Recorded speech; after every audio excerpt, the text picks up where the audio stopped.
कृष्णाय वासुदेवाय हरये परमात्मने प्रणतः क्लेशनाशाय गोविन्दाय नमो नमः। वसुदेवसुतं देवं कंसचाणूरमर्दनं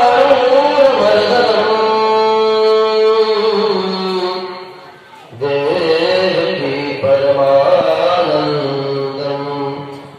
कृष्णं वन्दे जगद्गुरुं। श्रीराम जय राम जय जय राम जय राम जय जय राम। श्रीराम जय राम जय जय राम। श्रीराम जय राम जय जय राम।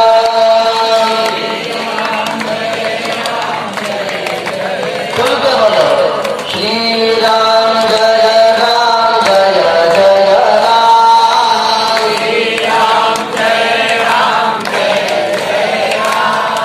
श्रीराम जय राम जय जय राम। श्रीराम बिहारी राजा राम।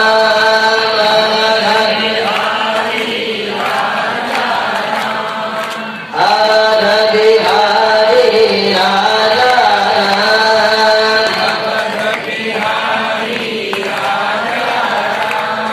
कुंज बिहारी राधे। अखिलेश्वर सर्वेश्वर चराचरपति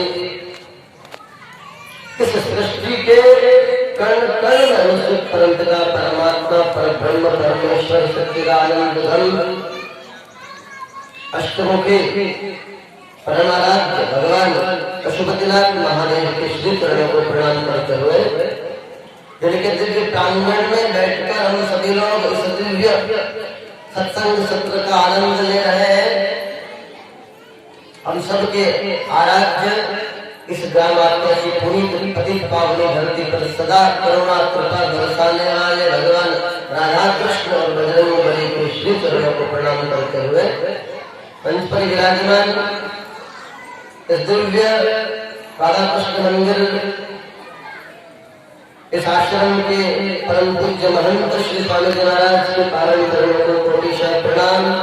विराजमान संत स्वामी श्री चैतन्य जी पूज्य स्वामी कृष्णानंद जी सभी तपोभूत संत वृंदों के श्री चरणों को प्रणाम।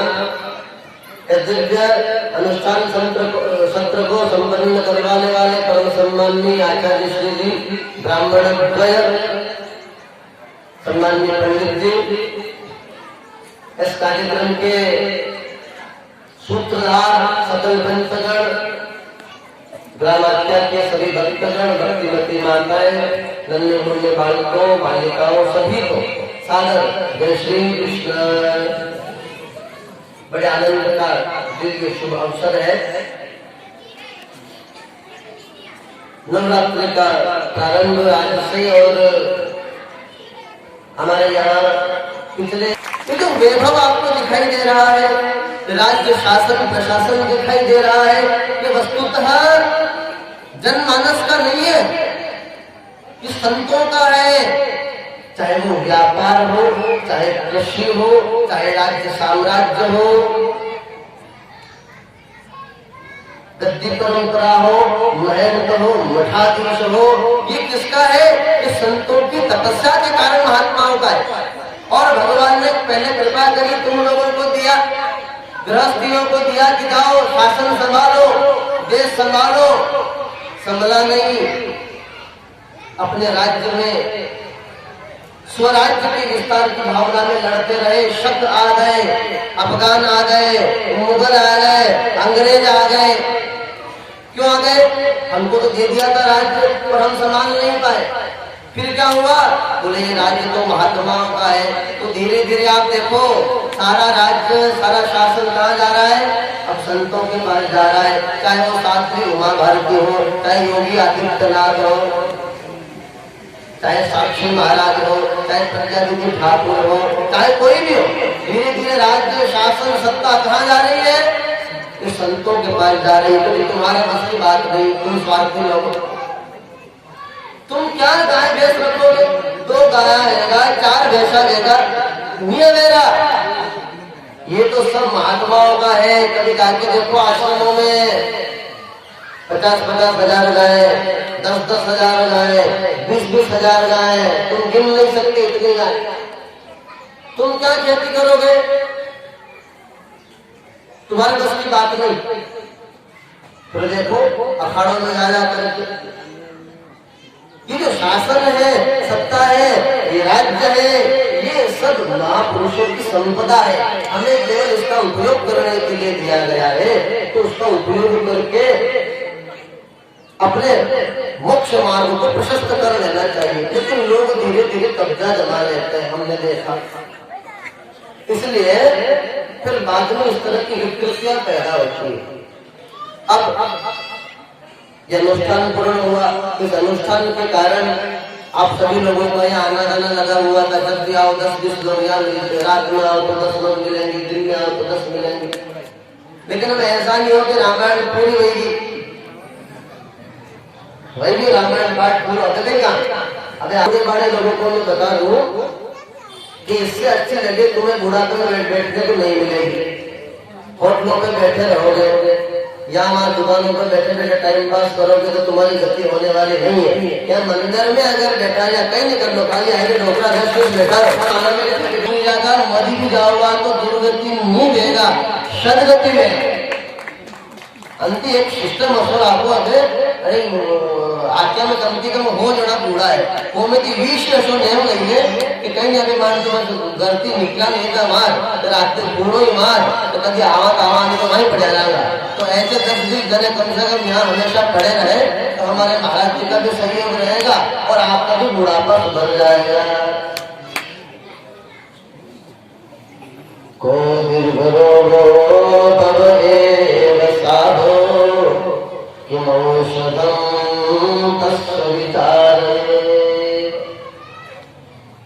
इस संसार में सबसे बड़ा रोग क्या है? आचार्य शंकर भगवत्पाद जगत गुरु जी लिख रहे हैं भव एव साधो। ये संसार सागर ही अपने आप में सबसे बड़ा रोग है। किमौषधम, फिर इससे बचने की औषधि क्या है? तस्य विचार एव, उसकी औषधि, उसकी जो औषधि क्या है? तस्य विचार, उसका विचार करते करते करते करते उसके प्रति वैराग्य प्राप्त करना। यह विचार की खोज करते करते करते करते इन संतों ने महापुरुषों ने घर छोड़ दिया, द्वार छोड़ दिया और निकल गए वन की ओर। काय के लिए? विचार करने के लिए। और विचार करते करते करते करते वैराग्य प्राप्त हुआ। उस वैराग्य से त्याग की भावना जगी, संसार का त्याग किया और फिर परमार्थ मार्ग की ओर लग गए। मां मंदालसा ने ताबीज बनाकर अपने अनर्थ नाम के पुत्र के गले में लिखा, जब तुझे बड़ा संकट आए तो ताबीज खोलकर देख लेना। समय आया माता पिता रहे नहीं, राजा बन गया अनर्थ, राजाओं ने चढ़ाई कर दी है, शत्रुओं ने घेर लिया है। माँ की बात याद आई, ताबीज खोल करके देखा तो लिखा हुआ था सतान संगो ही भेषजम। इन संतों का संग ही औषधि है, इन महापुरुषों का सानिध्य ही औषधि है। इसलिए ये न प्रकारेण जितना संभव हो महापुरुषों से सानिध्य लेते रहे, महापुरुषों के सानिध्य में उठते बैठते रहे। ये काम करो, अपने पोते के लिए काम करो, रातों दिन मेहनत किए जा रहे हैं। सनातन धर्म की सीधी व्याख्या में यही बात कही गई, आत्मना प्रतिकूलानि परेशान न समाचरे। हमें अपने लिए जो अच्छा नहीं लगता वो हम दूसरों के साथ न करें। धर्म की सीधी व्याख्या क्या है? बोले हमें अपने लिए गाली पसंद नहीं है, कोई गाली देगा तो हमें अच्छा नहीं लगता, तो बोले फिर दूसरों का अपमान मत किया करो, ये धर्म है। हमें अपने लिए निंदा पसंद नहीं है तो दूसरे की मत किया करो। आत्मना प्रतिकूलानि, जो व्यवहार हमें अपने लिए अच्छा नहीं लगता, परेशान न समा करे, दूसरों के साथ वो व्यवहार न हो। हमारा प्रत्येक कर्म केवल सत्कर्म हो, शास्त्र निष्ठ हो। यह शास्त्र विधिमुत्सृज्य वर्तते कामकारतः, न सिद्धिमवाप्नोति न सुखम न परांगति। जो शास्त्र विधि को छोड़कर कार्य करते हैं उन्हें न सुख मिलता है न परम गति मिलती है। इसलिए शास्त्र विधि से अपने जीवन के सभी कर्मों को करें। लेकिन हम जो भी कर्म कर रहे हैं, जो भी कार्य कर रहे हैं, शास्त्र विधि को छोड़कर अपनों के भले के लिए कर रहे हैं। बेटे का कैसे भला हो, मेरे पोते को कैसे लाभ मिले, इसलिए हम लोग बहुत प्रयास कर रहे हैं, बड़ा जतन कर रहे हैं। रत्नाकर नाम के डाकू की बड़ी कथा है। वो भी चोरी करते हैं, जो मिल जाए उसको लूट लेते हैं, लूट करके ले जाते हैं, चोरी का माल बच्चे बच्ची को पालते हैं। तो देवर्षि नारद को रत्नाकर ने पकड़ लिया, तन पूरा छीन लिया, वीणा छीन ली, लाओ नहीं तो हम लेंगे। नारद ने कहा तू क्या करेगा इस वीणा का, इस तान ने कहा तुझे हटने को बाबू क्यों? अरे भाई जब मैं चोरी करके ले जाता हूँ तो मेरी पत्नी भी माल खाती है, मेरे बच्चे भी खाते हैं, तो सबको बराबर पाप लगेगा। नारद ने कहा पूछ किया, नारद जी के हाथ पाँव बांध लिया रत्नाकर और नया घर से पत्नी से पूछा कि मैं चोरी करके सब सामग्री लाता हूँ, तो भी खाती पीती है, मुझे नरक में जाना पड़ेगा, तू चलेगी? पत्नी ने कहा कि घोड़ा पे कहीं बरात नहीं बनी यहाँ आया था, अरे चोरी कर लाओ, भले मेहनत कर लाओ, वो कहा कि हमें नरक में जाना, ये चोरी करो ले जाओ नरक में। तो रत्नाकर बेचारा मायूस हो गया, अपनी बच्चियों को पूछने लगा, बच्चों से कह रहा कि क्यों तुम्हारी माँ तो मेरी नहीं है, लेकिन तुम तो मेरे बेटे हो, तुम भी तो चोरी करवाना चाहते हो, तुम मेरे साथ चलोगे नरक में?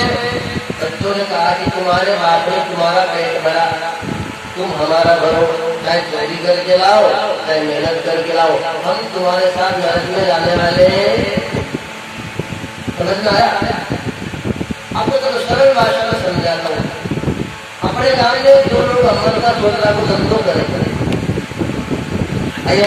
अपने गांव में अब जो आदमी छोटा को धंधो कर रही हो भया कमाए, बड़ा बया और कुछ चोरों की बजा ले, घर भर की टट्टो करे, बजट के दौरान आयरन शर्टाने किला चांदी का भी तंदूर पर पाएगा, ठमक ठमक काले चमकीला चमकीला कपड़ा पहने ना, घर में जीपा आएगी, ट्रैक्टर आएगा, देशी पे लाया, चौड़ा के पल्सर ले आया, बुलेट ले आया, पुलिस वाला पकड़ा आ रहे तो शब्द आगा लगा कि 18 साल से धंधो कर रही हो, बेशर्म मार खाएगा, बेशर्म जेल में डाला कोई के चार में तो घड़ा लड़का पर मान नहीं कोई बोले जगत बैठी गई है, मान शब्द था आप लोग 2 रुपया कहाँ लड़ा था, मेरा पैर पर जेल पूछ जा जो बेची हो और मेरे का पकड़े ही हो, लड़के हाथ में चूरो हो, वो हत्या आ रहे वो जेल में जाए, कि बाकी माल खड़ा वाला इकाली पड़े मरवान जा महीना तो महीना ये जेल में जाए।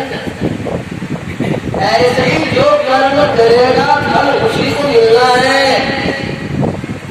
प्रत्येक कर्म करते समय केवल ये ध्यान रखो कि इस कर्म से किसी को दुख तो नहीं हो रहा है, किसी को कष्ट तो नहीं हो रहा है, ये कर्म शास्त्र विहित है या नहीं है, शास्त्र के द्वारा विधि के द्वारा है या नहीं है, ये हमें प्रत्येक क्षण प्रत्येक कर्म में विचार करना चाहिए।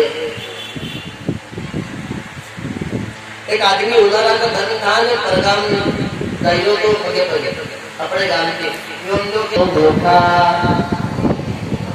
वरन देवी है जबरदस्त करने में कोई भी करे अपने यहाँ तो सब जना कोटला में बैठा था कतरी बोलो आत्मा देखो अबे फिर से बोलो आपने देखा मन से कहा, पर मन की जायने पूरी नहीं सकती।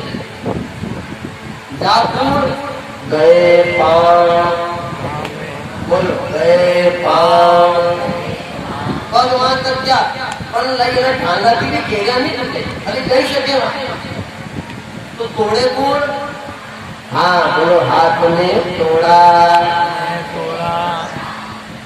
सही तरह हाथ में तोड़ो तो बाकी तक की केलेंगे तो हाथ में आई तो नाक में सोहा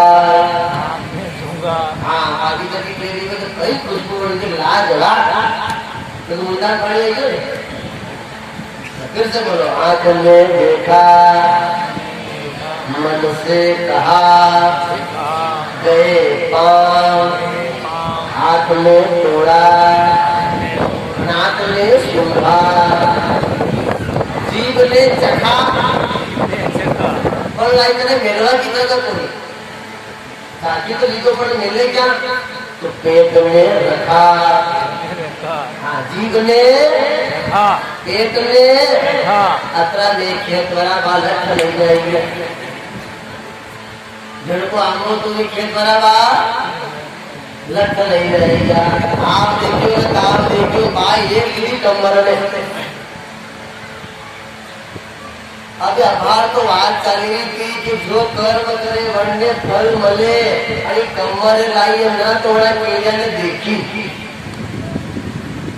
न वड़ा केल्याने तोड़ी न चाखी न राखी न होंगी आणि कमरे बापड़ी बड़ो कोई दोष सोनी पण पड़ी करके ने बार हाथ की चाली कि जो कर्म करेगा वो फल वन्य मिलेगा अरे बोली तो बात सही जमीन नहीं बोले मार कमर खाएगी न केरिया दीवान खाएगी है बोले भी थोड़ा पर आगे चालू होंगे आपको उत्तर मिल जाए तो फिर से बोलो हाथ ये देखी अड़ाई की भी केरिया नहीं देखी तो कहीं जग नहीं ले तो और सब प्रपंच के पाचे मेल कारण पूरे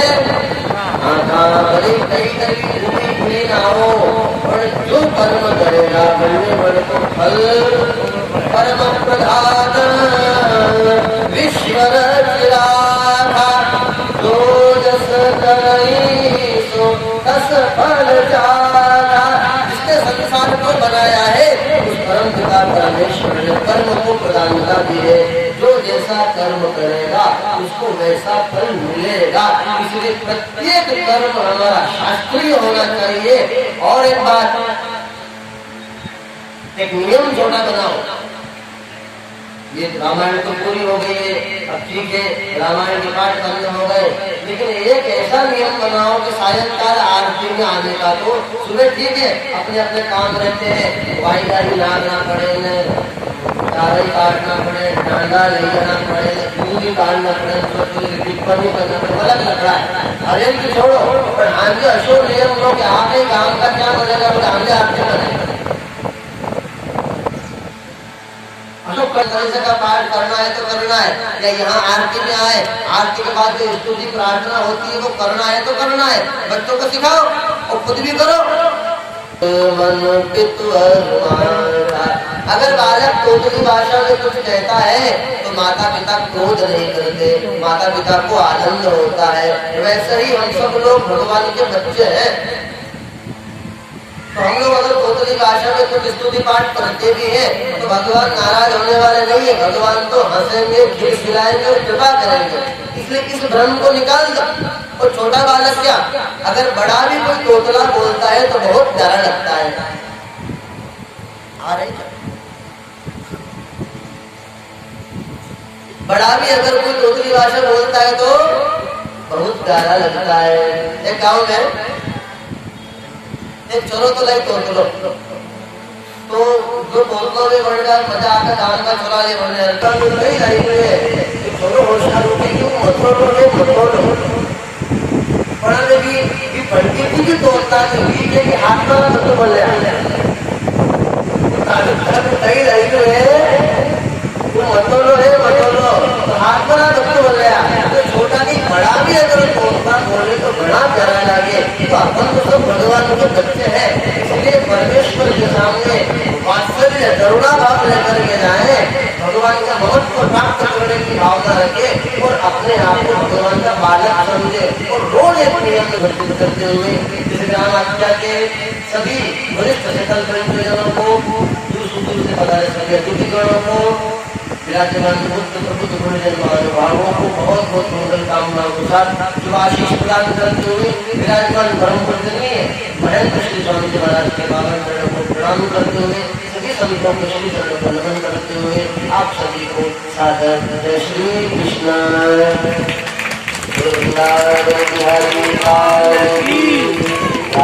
कृष्ण भगवान की सद्गुरु देव की नमः पार्वती पतये हर हर महादेव।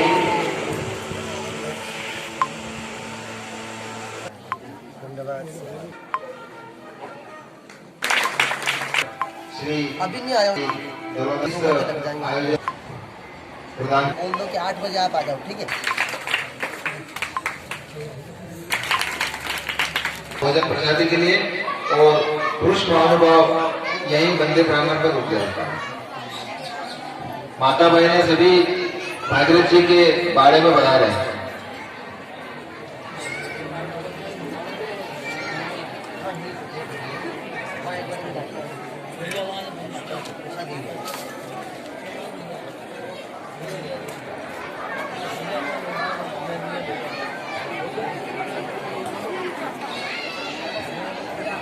कृपया थोड़ा सा माता बहनों को जाने के लिए रास्ता बना दें।